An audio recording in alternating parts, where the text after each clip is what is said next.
Good evening students, मैं विनय sir knowledge line channel के माध्यम से आप लोग के बीच फिर मुखातिब हूँ।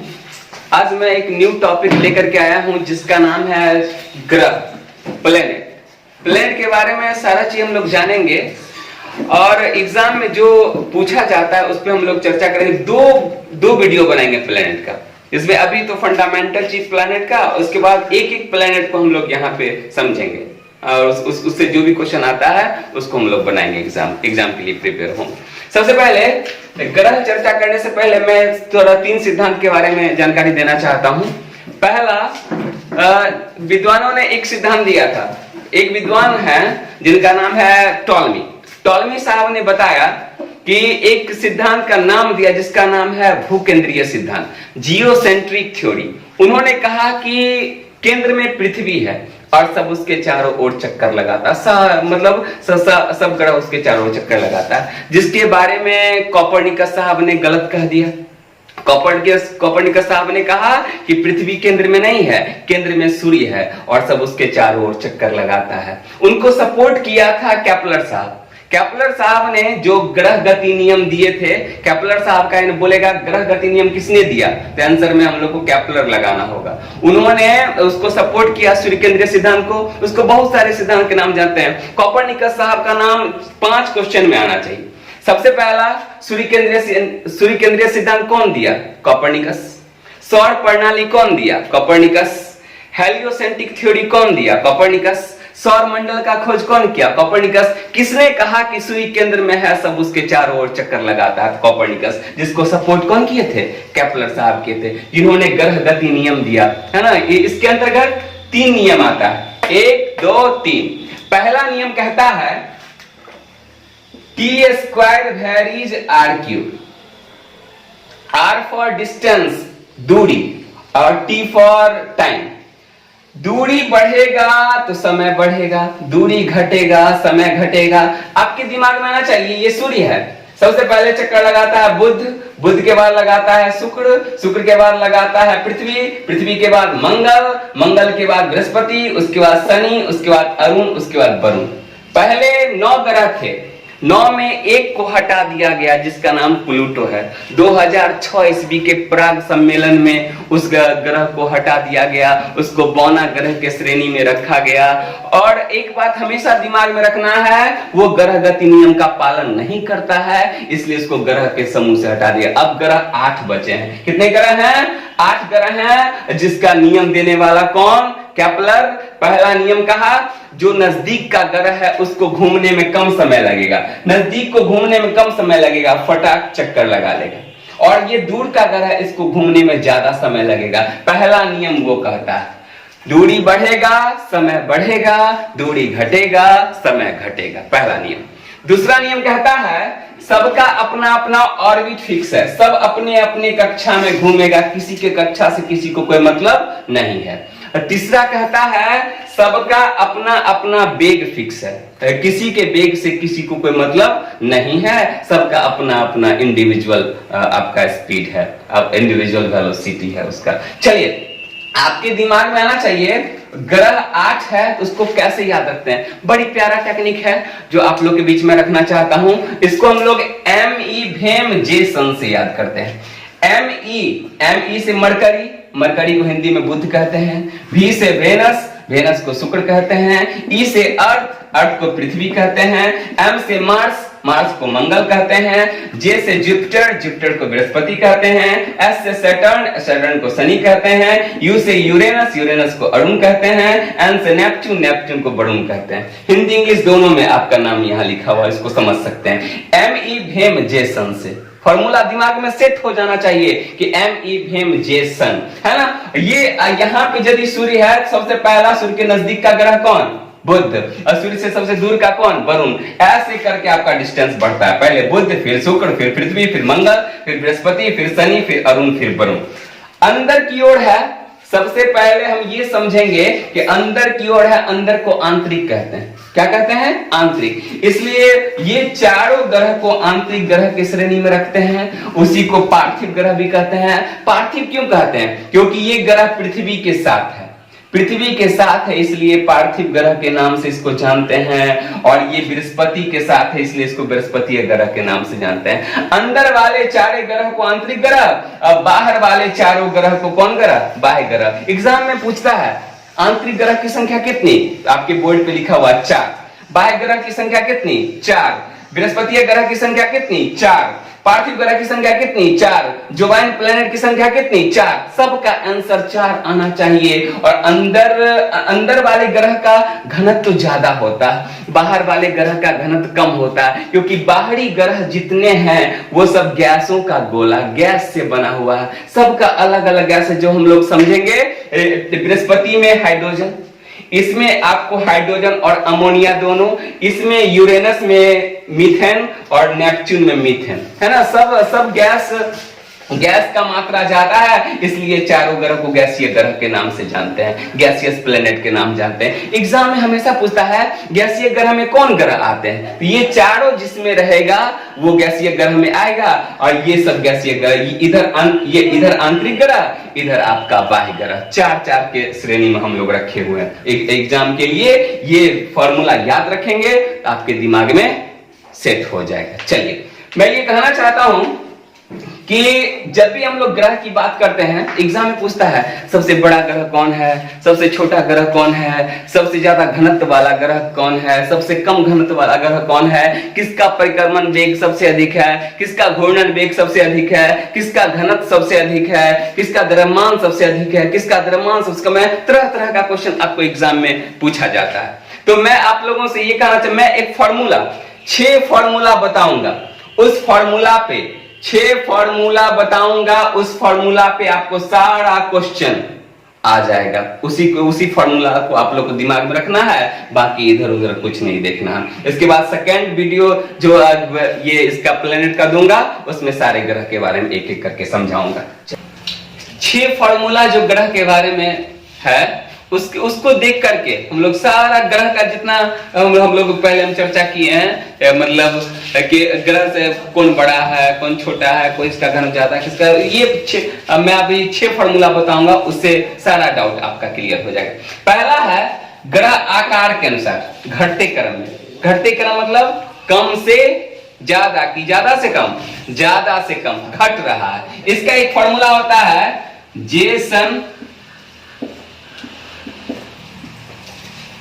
EVMME, Jason EVMME। कहने का सेंस ये है कि जे से जुपिटर बृहस्पति, एस से सैटर्न शनि, सबसे बड़ा में हम लोग रखेंगे बृहस्पति को, क्योंकि बड़ा से छोटा में जा रहा है, और सबसे छोटा में ME से मरकरी, मतलब बुध। आपके दिमाग में सेट होना चाहिए, आकार के दृष्टिकोण सबसे बड़ा कौन है? बृहस्पति। उसके बाद कौन है? शनि। उसके बाद कौन है? अरुण। उसके बाद कौन है? वरुण। उसके बाद कौन है? पृथ्वी। उसके बाद कौन है? शुक्र। उसके बाद कौन है? मंगल। उसके बाद कौन है? बुध। 3 क्वेश्चन आपके दिमाग में रहना चाहिए। सबसे बड़ा कौन है? तो बृहस्पति। सबसे छोटा कौन है? बुध, एमी मरकरी, बुध।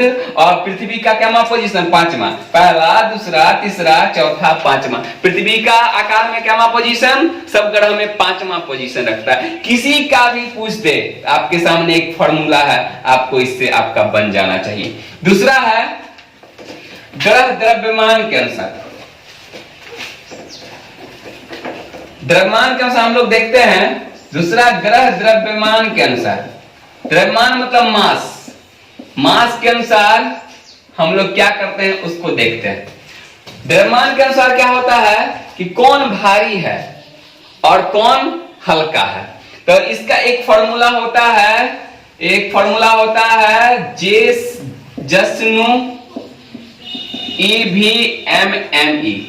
जस्नु EVMME। कहने का सेंस ये है, ये भी घटते क्रम में है, पहले ज्यादा का होगा फिर आपको कम का होगा। बृहस्पति का भारी सबसे ज्यादा भार है, सबसे भारी कौन? बृहस्पति। उसके बाद कौन? शनि। उसके बाद कौन? खाली एक अंतर है, आकार जैसा ही सब होगा, बस एक अरुण के जगह पे वरुण हो जाएगा, वरुण के जगह पे अरुण हो जाएगा। तीसरा पोजीशन वरुण का, चौथा पोजीशन अरुण का, और सबसे अंतिम में आपको एमी मरकरी मतलब बुध। सबसे ज्यादा भारी कौन? बृहस्पति। सबसे हल्की कौन? बुध। पृथ्वी का भारीपन में क्या पोजीशन? 5वां पोजीशन। क्या पोजीशन?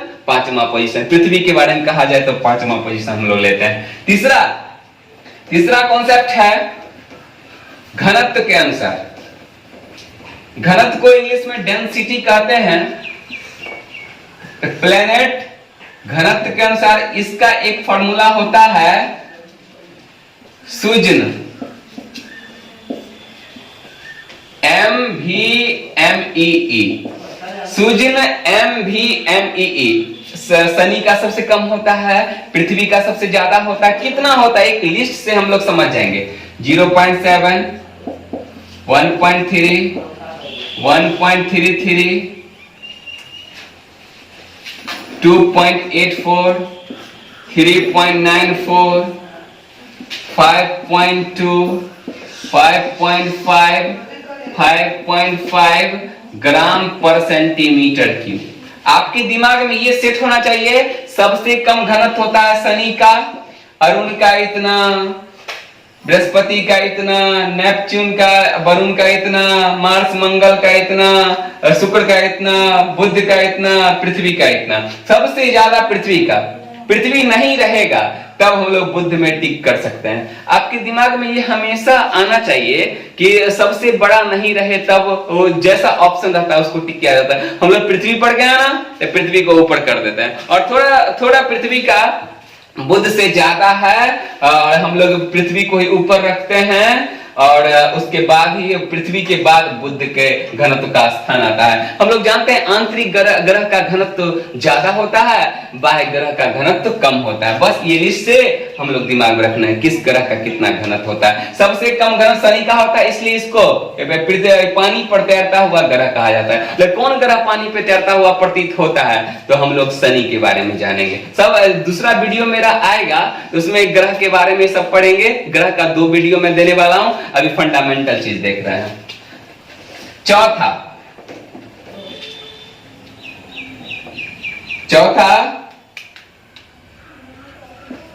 ग्रह परिक्रमण वेग के अनुसार। परिक्रमण कहा जाता है रिवोल्यूशनल मोशन, है ना। हम लोग ये जानते हैं किसी के चारों ओर परिक्रमा करते हैं तब जो वेग होता है। भगवान की परिक्रमा करते हैं कि घूर्णन करते हैं?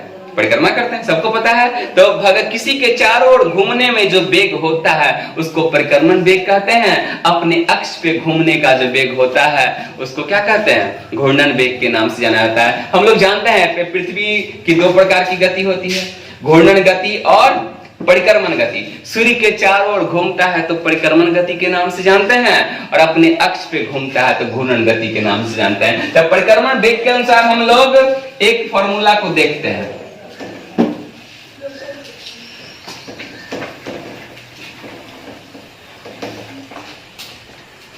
घटते क्रम में, परिक्रमण वेग के अनुसार घटते क्रम में ये क्या होता है? मेन फॉर्मूला एम जेसन। हम लोग जानते हैं कि सूर्य से सबसे नजदीक का कौन है? बुध है, और उसके बाद सबसे लास्ट का कौन है? तो वरुण है। तो इसको कम दिन में ये परिक्रमण करता है, ये ज्यादा दिन में करता है, क्योंकि इसका वेग ज्यादा है, इसका वेग कम है। और तो सबसे ज्यादा परिक्रमण वेग वाला ग्रह बोलेगा तो हम लोग बुध का नाम लेते हैं, और सबसे कम वाला बोलेगा तो हम लोग नेपच्यून का नाम लेते हैं, जिसको वरुण कहा जाता है। एन का नाम लेते हैं, एन फॉर नेपच्यून, जिसको वरुण कहा जाता है। परिक्रमण वेग के अनुसार हम लोग इस फॉर्मूला को देखेंगे, एम जेसन। अगला आता है घूर्णन वेग के अनुसार। एक एक करके सारा चीज हम लोग जानेंगे। घूर्णन वेग में क्या होता है? अपने अक्ष पे घूमने का वेग घूर्णन वेग कहलाता है। इसका एक फॉर्मूला होता है जेसन EMMEV। सबसे पहले ये घटते क्रम में है, सबसे पहले बृहस्पति और सबसे अंत में आपका कौन? तो V फॉर वेनस, वेनस मतलब शुक्र। बृहस्पति का घूर्णन वेग सबसे अधिक होता है, क्योंकि घटते क्रम में ज्यादा से कम में है। बृहस्पति का ज्यादा होता है और शुक्र का कम होता है ना, क्योंकि हम लोग ऐसे भी जानते हैं बृहस्पतिवार पहले होता है, शुक्रवार बाद में होता है। हम लोग इस टेक्निक से भी याद कर सकते हैं, बृहस्पति का घूर्णन वेग अधिक होता है। हाँ, बृहस्पति का घूर्णन वेग अधिक होता है और शुक्र का घूर्णन वेग सबसे कम होता है। पृथ्वी का घूर्णन वेग में क्या पोजीशन, 1 2 3 4 5, क्या पोजीशन, 5वां पोजीशन। सब ग्रह के बारे में इस फॉर्मूला से हम लोग दिमाग में रख सकते हैं। छठा परिक्रमण काल के अनुसार, छठा जो है ग्रह परिक्रमण काल के अनुसार, परिक्रमण का जिसको रिवोल्यूशन पीरियड कहा जाता है, परिक्रमण काल के अनुसार ये आपका बढ़ते क्रम में, जैसे घनत्व बढ़ते क्रम में था और ये भी आपका बढ़ते क्रम में। बढ़ते क्रम में एक फॉर्मूला हम लोग देखते हैं, ME भेम जेसन, मेन फॉर्मूला जो हम लोग जब वीडियो स्टार्ट हुआ था उसमें देखे थे, ME भेम जेसन। आपके दिमाग में आना चाहिए, इसका वेग सबसे ज्यादा है परिक्रमण वेग, इसको घूमने में कम समय लगेगा, इसका ज्यादा है तो इसको घूमने में ज्यादा समय लगेगा। अब बुध को घूमने में लगता है 88 दिन, शुक्र को लगता है 224 दिन, पृथ्वी को लगता है 365 दिन, मंगल को लगता है 688 दिन, बृहस्पति को लगता है 11.9 वर्ष, शनि को लगता है 29.5 वर्ष, अरुण को लगता है 84 वर्ष और वरुण को लगता है 164 वर्ष। लगभग सारा लगभग है ना, इतना वर्ष में चक्कर लगता है। पृथ्वी पर एक साल में कितना दिन, 365 दिन, क्योंकि पृथ्वी सूर्य का चक्कर कितना दिन में लगाता है, 365 दिन में लगाता है। और भी बहुत सारा चीज और एक संबंध में हम लोग देखेंगे आगे, जब भी वीडियो आगे बढ़ेगा तो एक एक टॉपिक करके हम बताते रहेंगे आप लोगों को। तो ये आपको सबसे कम परिक्रमण काल वाला ग्रह कौन, बुध।